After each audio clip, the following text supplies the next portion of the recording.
কপালী বাবার কথা শেষ হতেই সেই অবকাশে মহন্তজি তাঁকে বললেন, এখন আমরা সকলেই আপনার কৃপায় সেবা এবং যত্নে সুস্থ ও সবল হয়ে উঠেছি। কাল সকালে এখান থেকে যাত্রা করার ইচ্ছা। আপনি প্রসন্ন মনে অনুমতি দিন। সকালে আপনি হয়তো যজ্ঞাদি কার্যে ব্যাপৃত থাকবেন, সে সময় হয়তো দেখা হবে না। আপনার সাহচর্যে আমরা প্রচুর আনন্দ পেলাম। এই বলে তিনি কপালী বাবাকে নমো নারায়ণায় বলে অভিবাদন জানালেন। তিনি অভিবাদন করতেই আমরাও একে একে প্রণাম করলাম। তিনি শিবমস্তু জানিয়ে রূপা কাণ্ডারীকে ডেকে আমাদেরকে পথের নিশানা দেখিয়ে দিতে বললেন। ধর্মশালার বাইরে বেরিয়ে গিয়ে আবার তিনি ফিরে এসে আমাদের ঘরের দরজায় দাঁড়িয়ে আমাকে ডেকে জিজ্ঞাসা করলেন, আচ্ছা, তোমাদের বাড়ির পশ্চিম দিকে নদীর তটেই যে কল্কে ফুলের গাছ দিয়ে ঘেরা একটি দেবী মন্দির আছে, ওই দেবীর নাম কি? আমি হতচকিত হয়ে বিস্ময় ভরা কণ্ঠে তার দিকে তাকিয়ে বলতে লাগলাম, ওই দেবী আমাদের কুলদেবী। আমার পুচ্যপাদ বৃদ্ধ প্রপিতামহ মহাতাপস সীতারাম ঘোষাল একদিন কংসাবতী নদীর ধারে বসে সন্ধ্যা করছিলেন। তখন শ্রাবণ মাস, নদীতে বান এসেছে। ধীরে ধীরে নদীর জল বাড়তে বাড়তে তাঁর কোমর পর্যন্ত ডুবে গেল। আমার প্রপিতামহ অক্ষয় নারায়ণ এবং পাড়ার লোকেরা তাকে গিয়ে অনেক ডাকাডাকি সাধাসাধি করলেন। প্রপিতামহ তো কাঁদা কাটাই শুরু করে দিলেন, তবুও তিনি সন্ধ্যা অসমাপ্ত রেখে উঠে এলেন না। যথাসময়ে সন্ধ্যা শেষ করে তিনি প্রপিতামহকে বললেন, ওরে, হ্যারিকেনটা আমার কাছে নিয়ে আয়। জলের ঢেউয়ে আমার কোলে যেন কি চেপে বসেছে। হ্যারিকেনের আলোতে তিনি দেখলেন তাঁর কোলে সিন্দুর চর্চিত প্রায় ২৭ ইঞ্চি দীর্ঘ ১৫ ইঞ্চি চওড়া একটি প্রস্তর। প্রস্তরে একটি দ্বিভুজা মূর্তি খোদাই আছে। দেবীর বাম হস্তে পারিক এবং দক্ষিণ হস্ত ঊর্ধ্বে উত্তোলিত, তাতে অভয় মুদ্রা। তখনই আমার বৃদ্ধ প্রপিতামহ সেই দেবী মূর্তিকে ভক্তি ভরে মাথায় চাপালেন। পাড়ার সমস্ত নরনারী শঙ্খ ঘণ্টা বাজাতে বাজাতে আর প্রপিতামহ রাস্তায় জল সেচন করতে করতে দেবীকে আমাদের বাড়িতে এনে স্থাপন করলেন। বাবার কাছে শুনেছি সেই রাত্রেই দেবী স্বপ্নে বীজ মন্ত্র এবং পূজার পদ্ধতি বৃদ্ধ প্রপিতামহের নিকট প্রকট করে দেন। পরে গ্রামবাসীরা তার মন্দির প্রতিষ্ঠা করেন। প্রায় ৩০খানা গ্রামের লোকজন তাকে বুড়ি শীতলা বলে ডেকে থাকেন। অসুখ বিসুখ, বিপদ আপদ, বান বন্যা, অতিবৃষ্টি অনাবৃষ্টি, মারি এবং মড়কে ওই মাই সকলের আশ্রয়স্থল। তাঁকে ডেকেই সকলে বিপদে আপদে রক্ষা পান বলে গ্রামবাসীরা আজও সর্বান্তঃকরণে বিশ্বাস করেন। কপালী বাবা জিজ্ঞাসা করলেন, তোমাদের বাড়িতে অতি সন্নিকটে বাম দিকে যে মন্দিরে ঘট স্থাপন করে পূজা হয়, উনি কে? আমি বললাম, গ্রামবাসীদের প্রতিষ্ঠিত শীতলা দেবীর ঘট, তাকে দেশের শীতলা বলে ডাকা হয়। তিনি আবার জিজ্ঞাসা করলেন, গ্রামবাসীরা তোমাদের কুলদেবীকে বুড়ি শীতলা বলে অভিহিত করলেও তোমার বাবা তাকে কি নামে ডাকতেন? আমি বললাম, বাবা বলতেন ওই মূর্তি চণ্ডী দেবীর সিদ্ধ যন্ত্র। পূজনীয় প্রপিতামহের কাছে মা চণ্ডীর বীজই প্রকট হয়েছিল। বাবা চণ্ডীর বীজ মন্ত্রেই তাঁর পূজা এবং হোম করতেন, প্রতিদিন চণ্ডী পাঠও করতেন। কপালী বাবা বললেন, তুমি তার মধ্যে আর কোনো বৈশিষ্ট্য লক্ষ্য করেছ? আমি বললাম, তার মূর্তির মাথায় একটা সোনায় বাঁধানো গর্ত আছে। দেখলে মনে হবে একটা ১/২ ইঞ্চি পরিসরের সোনার নল দেবীর মাথায় ঢোকানো আছে। বাবা বলতেন হেমঘট। সেই হেমঘটে আমি একবার ২-৩ কলসি জল ঢেলেও দেখেছি। সে জল নিমেষের মধ্যে কোথায় যে অন্তর্হিত হতো তা বোঝা যেত না। মূর্তির পেছনে গিয়ে আমি তৎক্ষণাৎ দেখতাম কোথাও দিয়ে জল বেরিয়ে যাচ্ছে কিনা। এক বিন্দু জলও বাইরের দিকে কোথাও বেরিয়ে যেতে দেখিনি। বাবা প্রতিদিন নিত্য পূজার সময় এক কোষা করে জল সেই হেমঘটে ঢালতেন। বসন্ত, কলেরা প্রভৃতি মহামারীর সময় গ্রামের ঘরে ঘরে যখন কান্নার রোল উঠত, ডাক্তার ও গ্রাম্য কবিরাজরা যখন রোগীকে শেষ জবাব দিয়ে যেত, তখন সেই হেমঘটের এক বিন্দু জলের প্রত্যাশায় গ্রামবাসীরা ছাড়াও দূর দূরান্ত গ্রাম হতে অনেক লোক মন্দিরে এসে ধর্ণা দিত। বাবা হেমঘটের মধ্যে বেলপাতার অগ্রভাগ ডুবিয়ে ভক্তদেরকে যৎকিঞ্চিৎ জল দিতেন।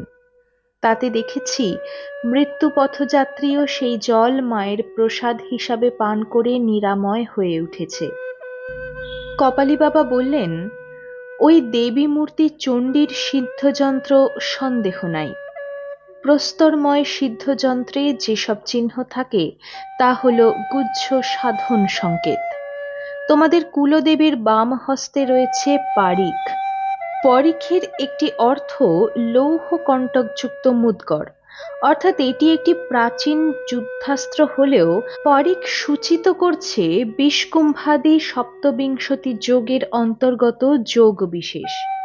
আবার বিষকুম্ভ শব্দের অর্থ হল অর্গল, কিলক বা হুরকা। মহামুনি মার্কণ্ডেয় চণ্ডীতে প্রথমেই অর্গল, কিলক প্রভৃতি প্রক্রিয়ার স্তুতি করেছেন। 5:30 বেজে গেছে বলে তিনি আর এক মুহূর্তও দাঁড়ালেন না। সকলকে বিদায় আশীর্বাদ জানিয়ে তিনি চলে গেলেন। তিনি চলে যেতেই সকলের মধ্যে সরবে আলোচনা শুরু হয়ে গেল, তিনি আমাদের গ্রামের ইষ্টদেবীর মন্দিরের কথা এভাবে জানলেন কি করে। মন্দিরের চারদিকে যে কলকে ফুলের গাছ এবং তা যে নদীর ধারেই অবস্থিত, তা নিজের চোখে না দেখা থাকলে তো বলতে পারতেন না। মহন্তজি এই বলে সকলকে চুপ করালেন যে যোগীরা ধ্যান দৃষ্টিতে অনেক কিছুই দেখতে পান। এখন চলো, নর্মদা তটে বেরিয়ে মাকে আরতি করে ধর্মশালায় ফিরব। লক্ষণ ভারতীজি আরতির সব উপাদান সঙ্গে নিলেন। কয়েকজন নাগা নিলেন শিঙা, ডমরু প্রভৃতি। আজ ধর্মশালার রূপা কাণ্ডারিজিও আমাদের সঙ্গে বেড়াতে বেরোলেন। বেড়াতে বেড়াতে আমরা ঋষি মুদ্গল, মহাদেবী বিশ্ববাড়া এবং স্বয়ং প্রভার উদ্দেশ্যে প্রণাম নিবেদন করলাম। সন্ধ্যার অন্ধকার নেমে আসতেই নর্মদা স্পর্শ করে মহন্তজি প্রথমে পঞ্চপ্রদীপ, পরে কর্পূরদানিতে কর্পূর চেলে নর্মদার আরতি শুরু করলেন। শিঙা, ডমরু বাজাতে থাকলো নাগারা এবং সমস্বরে তাঁরা গাইতে লাগলেন, হ্যায় তেরে আধার নর্মদে, হ্যায় তেরে আধার। আরতির পর হারা নর্মদে ধ্বনি তুলে মা নর্মদাকে প্রণাম জানিয়ে আমরা ধর্মশালায় ফিরে এলাম। রূপা কাণ্ডারিজির কাছে জানা গেল কাল সকালে উঠে 2টি দুর্ভেদ্য জঙ্গলাবৃত ডুংরি অতিক্রম করে 12 মাইল রাস্তা হেঁটে যেতে পারলে আমরা হাপেশ্বর মহাদেবের মন্দিরে পৌঁছে যেতে পারব। হাপেশ্বরের জঙ্গলও শেষ হবে। যে যার জপ তপ সেরে রাত্রি 9:30টায় সকলে শুয়ে পড়লাম। খুব ভোরে উঠে স্নানাদি সেরে আমরা যে যার গাঁঠরি, কমণ্ডলু, লাঠি হাতে নিয়ে নর্মদা বন্দনা করতে করতে বৃষাকপির মন্দির পরিক্রমা করে শেষবারের মতো ঋষি মুদ্গল ও বিশ্ববাড়ার তপস্যা ক্ষেত্রকে প্রণাম জানিয়ে যাত্রা শুরু করলাম। আজ 22শে আশ্বিন, শুক্রবার, শুক্লা একাদশী তিথি।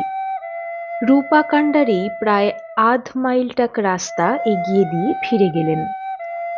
আমরা এবড়ো খেবড়ো পাথরের রাস্তায় হাঁটতে লাগলাম, সাবধানে লাঠি ঠুকে ঠুকে।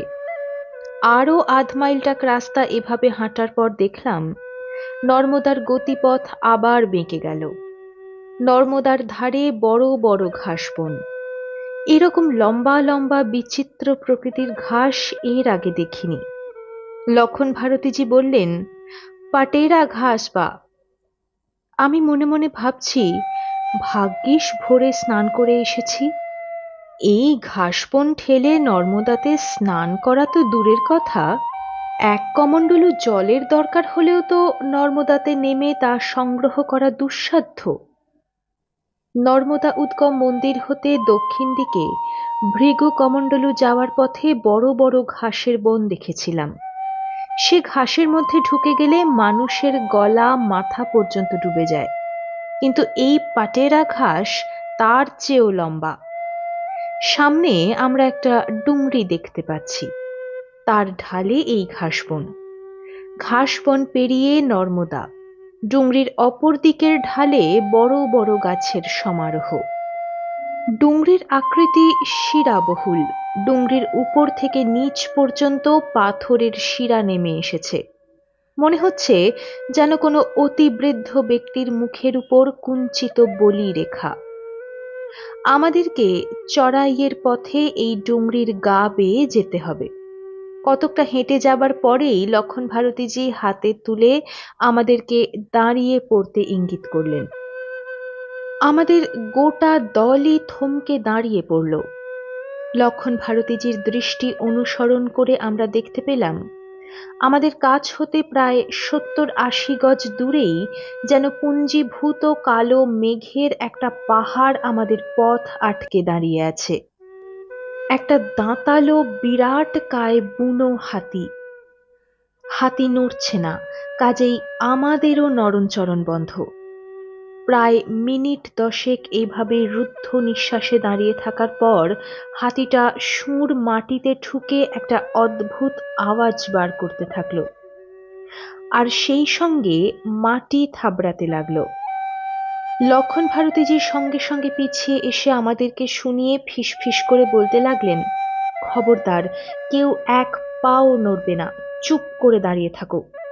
হাতির এই ধরনের ভাবভঙ্গি এবং আওয়াজ আসলে সে সকল বন্যপ্রাণীকে, উপস্থিত ক্ষেত্রে আমাদেরকেও সতর্ক করে দিচ্ছে।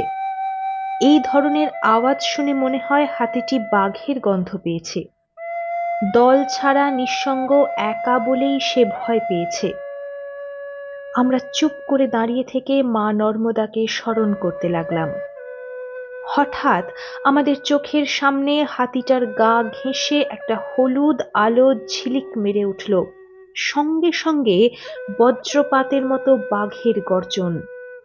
হাতিটা পাগলের মতো দৌড়চ্ছে পাটেরা ঘাসের বনের মধ্যে দিয়ে। ঘাস বনে যেন সাইক্লোন বয়ে যাচ্ছে। একটুর জন্য লক্ষ্য ভ্রষ্ট হয়েছে। আমরা হাতির উপর দরদ দেখিয়ে বলে উঠলাম, জয় মা নর্মদে। কিন্তু আমাদের সেই আনন্দ স্তব্ধ হয়ে গেল বাঘের হুঙ্কারে। বাঘটা হুঙ্কার দিচ্ছে, হুঙ্কারের পর হুঙ্কার। আমাদের কানের পর্দা ছিঁড়ে যাওয়ার জোগাড়। আমার সঙ্গী নাগারা, এমনকি মহন্তজিও ভয়ে জড়সড় হয়ে সবাই প্রায় একসঙ্গে জড়িয়ে জড়িয়ে কি যেন একটা বলার চেষ্টা করছেন। আসলে তারা ভয়ে স্নায়ুর চাপে একটা ঘোরের মধ্যে আছেন। কেউ কেউ ভয় পেয়ে থরথর করে কাঁদছেন, আবার অঝরে কেঁদে যাচ্ছেন। আবার বাঘের ডাক শুনতে পেলাম, এবার খুব ঘন ঘন। কখনো আম নরম গলায়, আবার কর্কশ গলায় আউ আউম গম্ভীর গলায়। কখনো মনে হচ্ছে বাঘটা পূর্ব দিক থেকে ডাকছে, আবার কখনো মনে হচ্ছে পশ্চিম দিক থেকেই ডাকছে। যাই হোক, কিছুক্ষণ পরে বাঘের আওয়াজ থামলো। মতীন্দ্র ভয় জড়িত কণ্ঠে আমাকে জানালো যে 9:30 থেকে এখন 10:15। এই 45 মিনিট সময়ের মধ্যে বাঘটা 22 বার ডেকেছে, আমি গুনে দেখেছি। আমি বললাম, হাতিকে শিকার করতে না পেরে ব্যর্থ আক্রোশে আমার মনে হয় এই ডুংরিটারই উপরে কোথাও দাঁড়িয়ে সে হুঙ্কার দিচ্ছিল। আমরা আবার হাঁটতে শুরু করেছি। আমার শেষ কথাটা লক্ষণ ভারতীজি শুনতে পেয়েছিলেন। তিনি আমাকে উদ্দেশ্য করে বললেন, বাঘটা যে ডুংরির উপর দাঁড়িয়ে হুঙ্কার দিচ্ছিল এই কথা তুমি জোর করে বলতে পারো না। বাঘের ডাক শুনে বাঘের অবস্থান নির্ণয় করা সহজ কাজ নয়। কারণ বাঘটা যখন হুঙ্কার দিচ্ছিল তখন দেখেছো তো, পাহাড়ের চারদিক থেকেই হুঙ্কার উঠছিল বলে মনে হচ্ছিল। বাঘটা বোধহয় 50 গজ দূর থেকে ডাকছে, ডুংরির ঈশান কোণ থেকে। কখনো মনে হচ্ছিল ডুংরির উপর থেকে, কখনো মনে হচ্ছিল ডান দিক থেকে, কখনো বাঁ দিকের কোণ ঘেঁষে আওয়াজটা আসছিল। বাঘের আওয়াজ শুনে বাঘের অবস্থিতি সম্বন্ধে কোনো কিছুই ধারণা করা যায় না। স্বরক্ষেপণের এই অদ্ভুত কৌশল এই নির্জন পার্বত্য প্রকৃতির অদ্ভুত দান, যার ফলে বাঘের শিকাররা দিশেহারা হয়ে পড়ে। লক্ষণ ভারতীজির কথাই যে ঠিক তা বুঝলাম চড়াই পথে ডুংরির উপরে উঠে। ডান দিকে তাকিয়ে দেখি প্রায় ১০০ গজ দূরে একটা ঝর্ণার পাশে বাঘটা দাঁড়িয়ে আছে। অথচ কিছুক্ষণ পূর্বে আমি ভুল অনুমান করেছিলাম যে বাঘটা ডুংরির উপর স্থির হয়ে দাঁড়িয়ে হুঙ্কার দিচ্ছে। আমাদের উপর দৃষ্টি পড়তেই বাঘটা গজরাতে গজরাতে কয়েক পা তেড়ে এলো, তারপর লুকিয়ে পড়ল একটা পাথরের পিছনে। আমরা ততক্ষণে আবার সিটকে গেছি ভয়ে। এত বড় বিরাট বাঘটাকে আবার দেখতে পেয়ে আমাদের সব কিছু গোলমাল হয়ে গেছে। বাঘের স্বভাব শিকারের উপর ঝাঁপিয়ে পড়ার আগে কতকটা আড়াল খোঁজে, তাই পাথরের আড়ালে লুকাতেই আমরা ভাবলাম এইবার বাঘ দৌড়ে এসে আমাদের উপর নির্ঘাত ঝাঁপিয়ে পড়বে। কিন্তু না, আমরা তার লক্ষ্য ছিলাম না। সে ঝাঁপালো ঠিকই, ঝাঁপিয়ে পড়ল একটা সম্বর হরিণের উপর। আমরা চোখ বন্ধ করে মুখ ঘুরিয়ে নিলাম। পরে দেখলাম সম্বরটাকে মুহূর্তে পিঠে ফেলে সে ঝর্ণার ধার ধরে দৌড়ে পালাচ্ছে। আমরা ডুংরি থেকে উতরাইয়ের পথে নেমে গোলক ধাঁধার মতো ঘাসের জঙ্গলের ধারে এসে পৌঁছলাম। বড় ঘন এবং পাটেরা ঘাসের জঙ্গল পাহাড়ের তলা পর্যন্ত ছড়িয়ে আছে, আর তারই কোল ঘেঁষে শুরু হয়েছে ঘন বড় বড় গাছের জঙ্গল। তবে এ জঙ্গল কিছুটা ছড়ানো, কিছুটা ঝোপঝাড়, কিছুটা কাঠের বন। ঢেউয়ের মতো উঁচু নিচু পার্বত্য পথ যেখানে শেষ হয়েছে, সেখানে প্রায় মাইল খানিক সংকীর্ণ পথ পেলাম দুই পাহাড়ের মধ্য দিয়ে, পরিভাষায় যাকে বলে গিরি সংকট। এই গিরি সংকট অতিক্রম করেই পেলাম আর একটা ডুংরি। পাহাড়ের গা জড়িয়ে খিলখিল হাসিতে বয়ে চলেছে এক ঝর্ণা। এখানকার প্রাকৃতিক দৃশ্য এমনই অপরূপ যে রবীন্দ্রনাথ, শেলি বা কিটসের মতো মহাকবি এ স্থান দেখলে অজস্র সনেট বা গীতিকাব্য স্বতঃস্ফূর্ত আবেগে লিখে ফেলতে পারতেন। এই ঝর্ণাটার স্বচ্ছ জলের ছন্দে দোল খেয়ে খেয়ে গড়িয়ে যাচ্ছে নানা বিচিত্র বর্ণের সুন্দর সুন্দর নুড়ি পাথর। অন্য সময় হলে দু চারটে কুড়িয়ে নিতাম ঠিকই, এখন মাথার উপর সূর্য তপ্ত রশ্মি ঢালছেন, সর্বাঙ্গে জ্বালা ধরছে, পেটও জ্বলছে। কাজেই সুন্দর নুড়ির আকর্ষণ ত্যাগ করে আমরা যতদূর সম্ভব দ্রুত গতিতে হাঁটতে লাগলাম। গিরিসংকটের পথ শেষ হতেই সামনে পেলাম আর একটা ডুংরি। আমি লক্ষণ ভারতীজিকে জিজ্ঞাসা করলাম, কোটেশ্বরের বৈদ্যজির কথা যদি ঠিক হয়, তাহলে মহাদেবের একাদশ তনু অর্থাৎ একাদশ রুদ্রের প্রতীক এই ডুংরিগুলিকে ধরলে হাতনি সঙ্গমের বৃষাকপি রুদ্রকে অষ্টম রুদ্রের সমান, এবং যে ডুংরিতে বাঘের হুঙ্কার শুনে এলাম সেটি নবম অর্থাৎ শম্ভু, এবং সামনের ডুংরিটিকে তাহলে দশম রুদ্রের প্রতীক অর্থাৎ হর বলে গণ্য করতে হয়। लखन भारती जी बोलें, जी हाँ, इसके बाद ही ईश्वर रूपी रुद्रदेव की एकादशतमा हापेश्वर महादेव विराज करते हैं। আমরা ডুংরিতে উঠতে লাগলাম। পায়ে অল্প অল্প পাথরের খোঁচা লাগছে। ক্রমেই ডুংরি চড়াই পথে সূচালো পাথরের ঘায়ে আমরা বিব্রত হয়ে পড়লাম। মহন্তজির পরামর্শে আমরা বসে পড়ে যে যেমন ভাবে পারলাম নামাবলী, ওড়না প্রভৃতি ছিঁড়ে ছিঁড়ে পায়ে ব্যান্ডেজ বেঁধে নিলাম। এতে আর যাই হোক, অন্তত সরাসরি পাথর ফুটে পায়ে রক্ত ঝরবে না, ঘাও হবে না।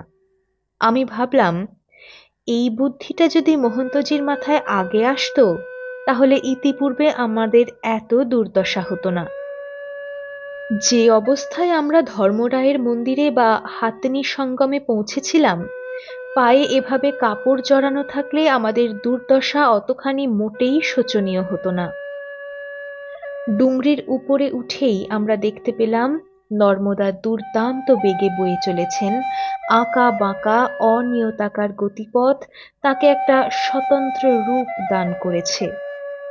এই ডুংরিতেও বড় বড় শাল, সাজা, মহুয়া, অশ্বত্থ, বেল, আমলকি ও আবলুস কাঠের জঙ্গল আছে, কিন্তু তত ঘনঘোর নয় বলে অপেক্ষাকৃত কম দুর্গম।